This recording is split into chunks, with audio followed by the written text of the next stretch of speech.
Kita mo na, red horse na lang, inuutang mo pa. Sisipain ka rin naman. Ha? Pero, tingnan nyo out of 60, sabihin na natin 60 tayo, no? 5 lang ang nagtaas ng kamay. Correct? So, wala pang 10%. 5% lang wala pang 5%. No? May utang ko sa nanay ko, sir. Ayun, TY, at least may nakaganti ka na ng TY. Diba? So, pero, at some point, lahat po tayo ng utang. Correct? Kahit yung walang utang. Tama, sir. No?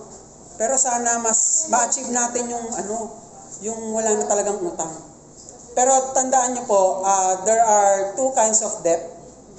No? There's a good debt and bad debt. No? Okay? So, good debt is nangungutang ka, tapos gagamitin mo pang negosyo. Tapos yung negosyo mo, hindi mo rin alam kung magiging successful.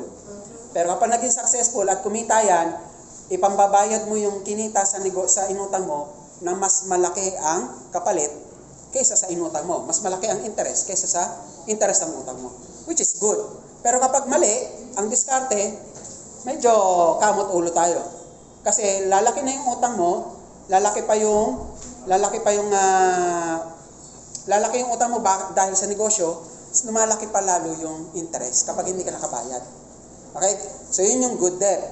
Pero bad debt, kapag ginamit mo yung utang, pambili ng iPhone, ng TV, iPhone Pro Max. ng Vision Pro. Ano yung Vision Pro ngayon, no? Grabe, no? 150,000. 150,000, pwede ka na mag-laptop, nakikita mo na yung screen. Galing. Anyway, so yun yung good debt and bad debt. Alright, so ngayon guys, gusto nyo ba itong topic na to? Seryosohin natin ng konti. Ha?